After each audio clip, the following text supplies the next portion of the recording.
Good morning, everybody. This is Monday and it's November 1st, and oh my goodness, that's kind of weird. And it feels like it is almost the end of the year. And I'm sorry, my dog is strangely barking because she can hear some noises outside. So I apologize for that if you can hear her bark.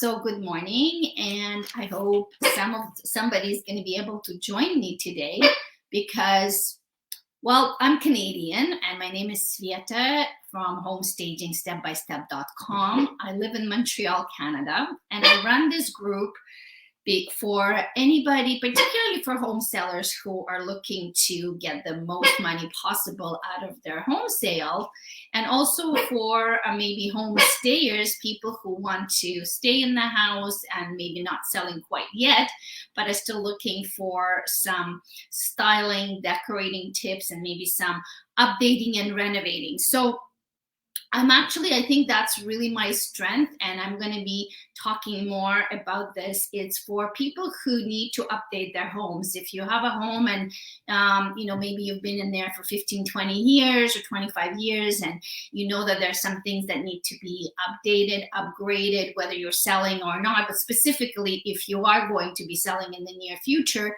then it's a good idea for you to start looking at some things that you could work on and update slowly over time to make sure that it's neutral and it's something that is not going to go out of style. And that's really my strength. That's what I work on with my clients. That's what I do, is help people prepare their homes for its best sale. And everybody's got different needs and everybody's got different ways of going about it. So some people need more, some people need less. So it's a very custom and individualized service that I provide, where we look at what your needs are, and then together we decide how we can get you to the point where it might not necessarily be 100% perfect, which is not necessary, but where it's going to allow you to do the really what you need at the minimum investment for the maximum return, right? So you can sell your house very quickly and you can get the most money possible for it. So yeah, I'm just looking at my phone to make sure that I am live. So I am, and I can see that somebody is coming on. So whenever you come on, please say hi to me in the chat box, say good morning, give me your name, or you can go at the top of this video and you can give StreamYard permission to use your Facebook profile. You only have to do it once, and then it's always going to show me your name, because otherwise I'm trying to look here. I'm looking on my phone actually at the same time, and I'm hoping that maybe I will see when you post your comment, see who you are. And maybe it is Debbie, because Debbie is always present with me 99% of the time, and I really appreciate her. Okay, so today what I picked is kind of a topic that comes up every year. And for Canadians, as you might know, we already had our Thanksgiving. Yesterday was Halloween. So our next big holiday coming up is Christmas. But for the Americans, it's like several holidays in a row right now till January. So there is Halloween is finished. I'm not going to talk about that. And then now you're gonna have American Thanksgivings, and then you're gonna have Christmas coming up. And one of the questions that I always get is, what happens during that super busy time period? Like, first question is, should you even be listing your house, and should you be even selling your house during that time? Now, I'm not a real estate agent, and so I will not talk to something that I am not 100% competent in. And also it depends on the area where you live and on the market you're at. So there's a lot on your own personal situation. But what I can tell you is that I do have personal experience in putting my house on the market in what's traditionally considered to be like one of the worst times of year, which is late fall, kind of now, right? November, December, and especially in the areas where the climate affects us a lot. And it's true that you might, well, I think depending on the market where you're at. So if the market is still super hot, which by the way, it seems to be slowing down, but if your market is still very hot where you live, then it probably won't make much of a difference, because there is such low inventory of homes available that people who are looking for homes are going to continue to look for homes, so it should not be affecting you too much. Now, if you are in an area where it's starting to slow down, and it seems to be slowing down pretty much everywhere, then again, it really depends on what your needs are. And it's not necessarily a bad time to be selling. It's a little bit more complicated time to be selling. And we'll talk about, the holiday decorating. And I just see that somebody joined and said hello to me. So hello, but I can't see who you are. So tell me who you are. Just say, put your name in the chat box, or like I said, at the top, if you grant permission to StreamYard to use your profile, then I'll always be seeing who you are. If not, you can just give me your name, tell me where you're from, so at least I know that I'm actually talking to somebody and not just to myself. So we were discussing, should you have your house on the market? And it's very, some agents are going to tell you not to. Some agents are going to say it doesn't matter, because they still want you to market your house in case somebody shows up. And usually people who are serious, they are going to be, and if their needs are urgent, they're still going to be shopping around and looking for houses, right? So it is a little bit more of a complicated time of year to put your house on the market, because of all this potential seasonal decorating, and also maybe you're going to have a little bit fewer potential buyers. But let's talk about the seasonal decorating. I have a very strong opinion about that. Actually, I used to have a stronger, I would say, opinion. I used to be quite adamant about telling people that they should not be decorating for the holidays, particularly for Christmas. And I'll give you my reasons why.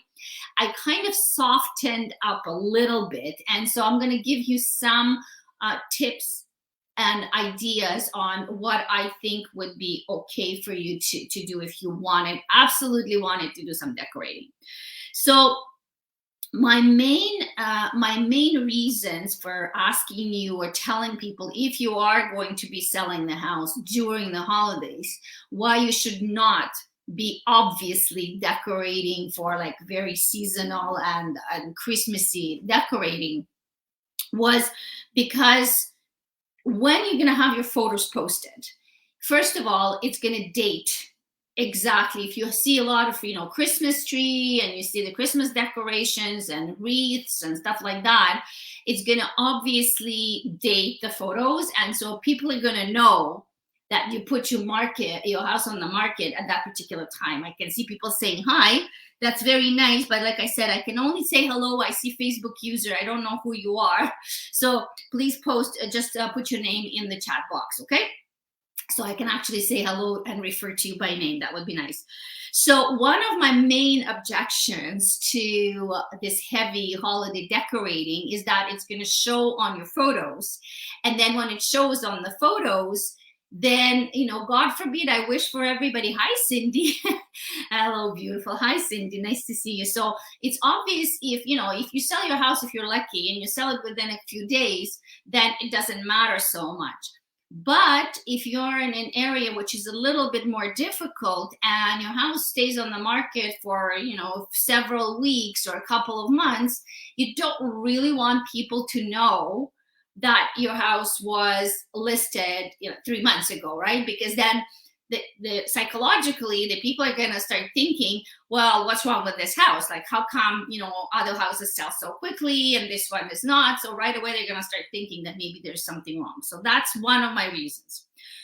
Another one of my reasons for recommending not doing decorating, seasonal decorating, holiday decorating, or at least not doing too much of it, is that not everybody celebrates Christmas, okay? And Christmas has obviously a religious connotation.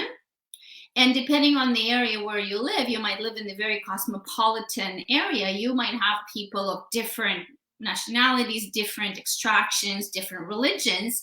And so, again, you have to be very sensitive to that fact. So you can do some things, maybe some discrete things that we're going to talk about in a couple of minutes, but I would not, particularly stay away. I would recommend staying away from anything that has a religious connotation. So that was my reason number 2.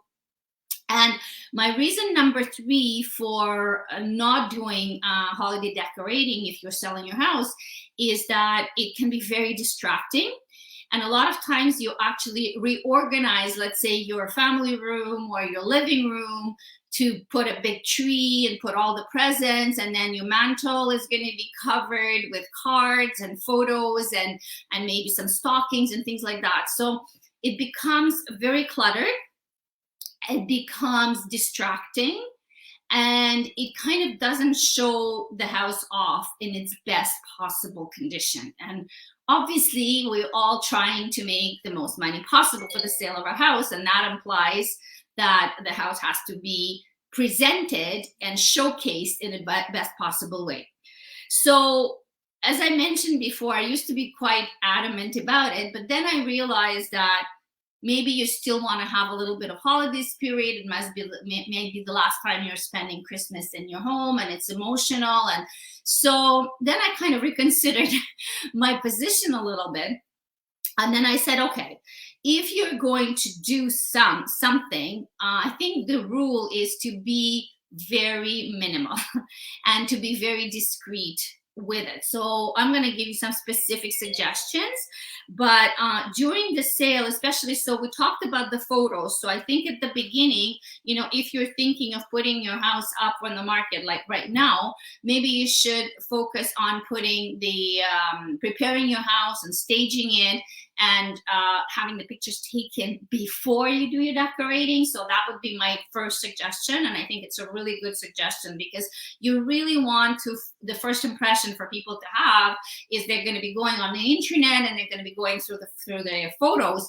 And so if you're in that situation, then hurry up, get your house ready, get your house staged, and then have the pictures and the videos taken.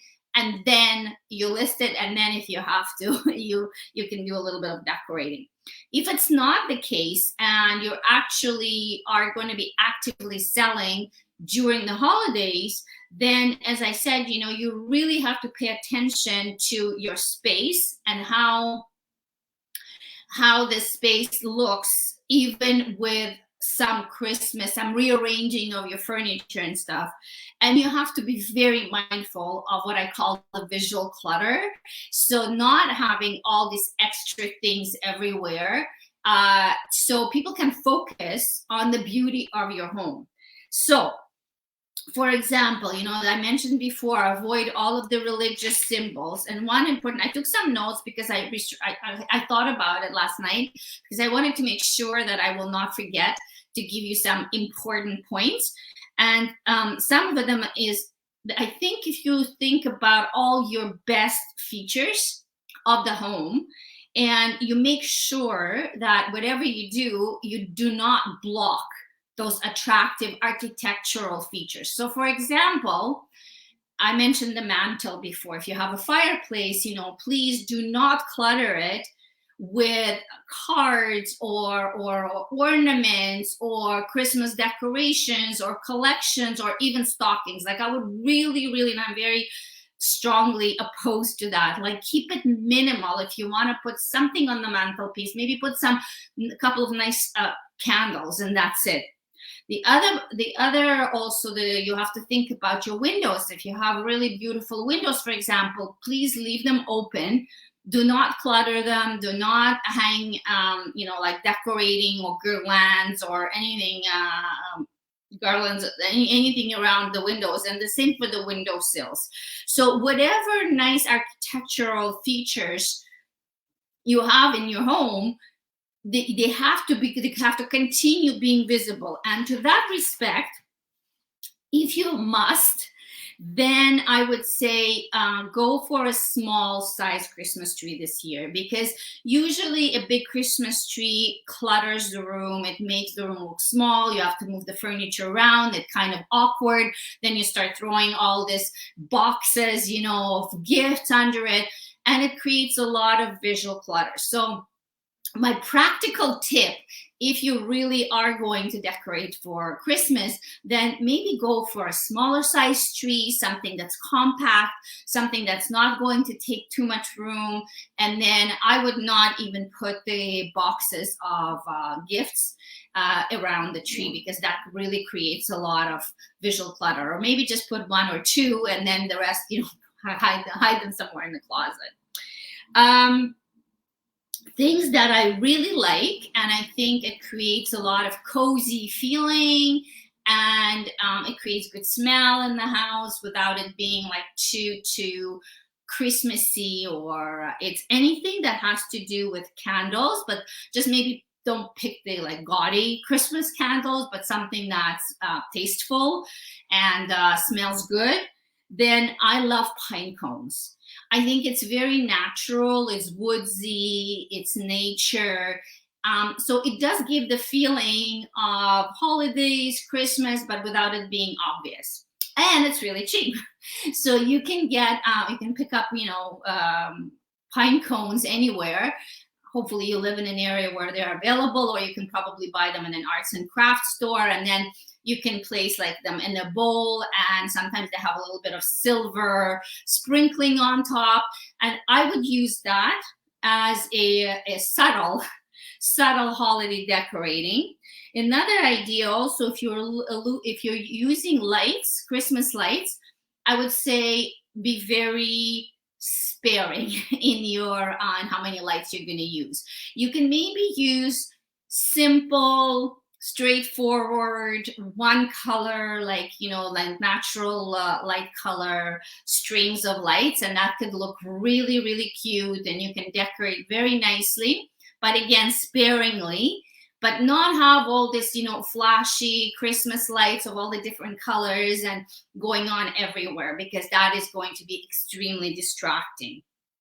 And also, whatever greenery, anything to do with evergreens, cedar or pine, or any kind of greenery is also very nice to use for Christmas decorating. And again, you could put like maybe one wreath somewhere, not 3 or 4, just one.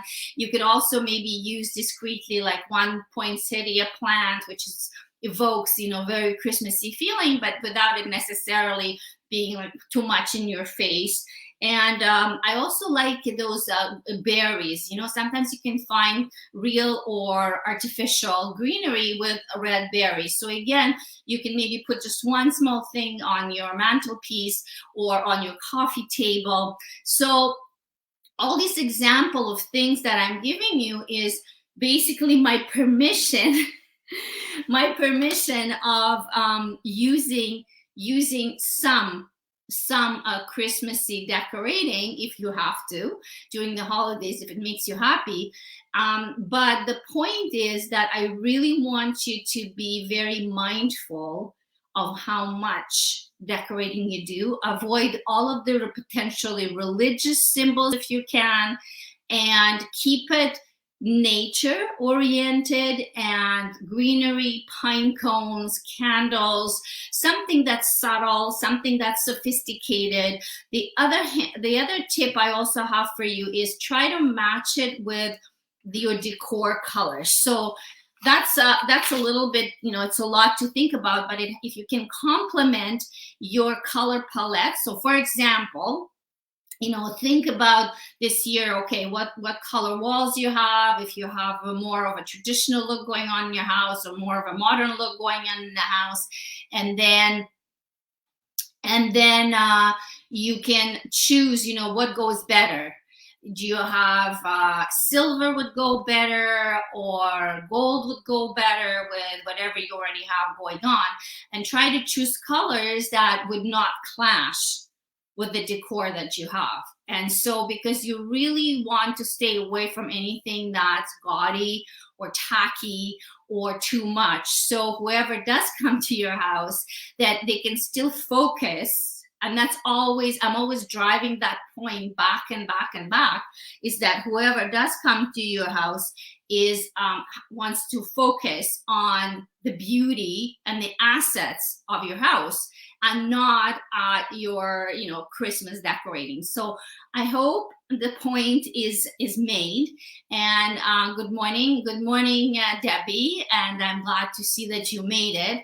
So unfortunately, Facebook is being very bad, and we don't know if it's going to stay that way or if it's going to change, but it looks like it might stay that way. So it's actually very discouraging because the posts are not being seen, the reach is much smaller, and it's just harder and harder to let people see our stuff. So that's why I keep asking, whoever is around, whoever sees my post, I keep asking for your engagement, for your participation, for your comments, because every time you comment or you say hi or whatever, you do better comments than likes actually, then it helps Facebook see that there is activity going on, and so it helps promote that group or the engagement that goes on in the group, and so it helps other people see them.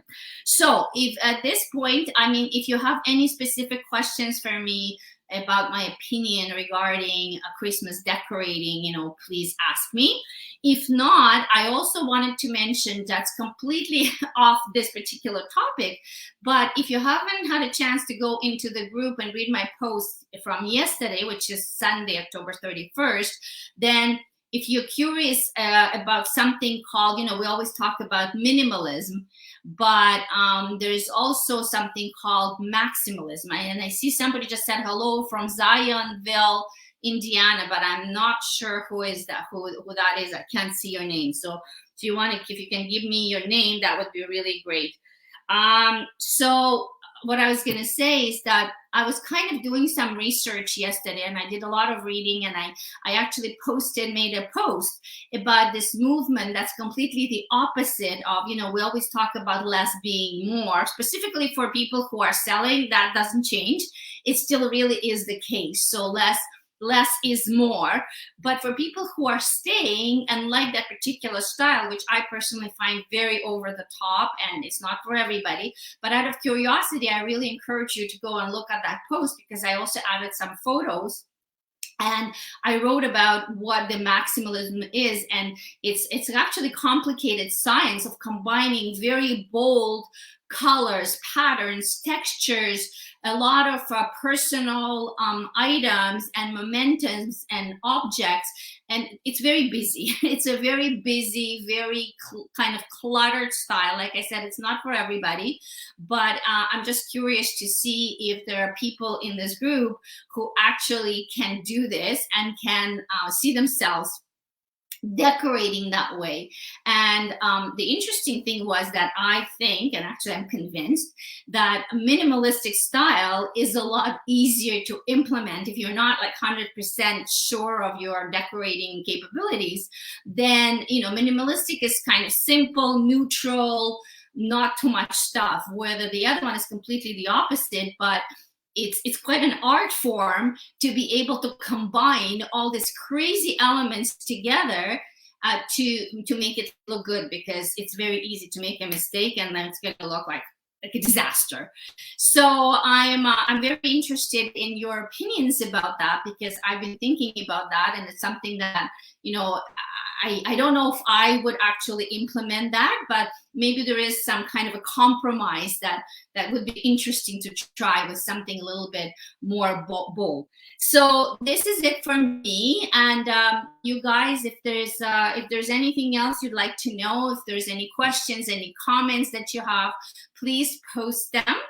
Please post them below. If you're watching this on replay, you can also type a hashtag replay. If you're live, type hashtag live, so I know who is here. And I'll be in and out. I'll be, as you know, I'm always in the group, so you're always welcome to give me suggestions or ask any questions you have. And thank you for everybody who bought my paint guide. It's pretty crazy. I've had so many people. I'm very grateful. Thank you very much. I'll be taking down that special promotion today.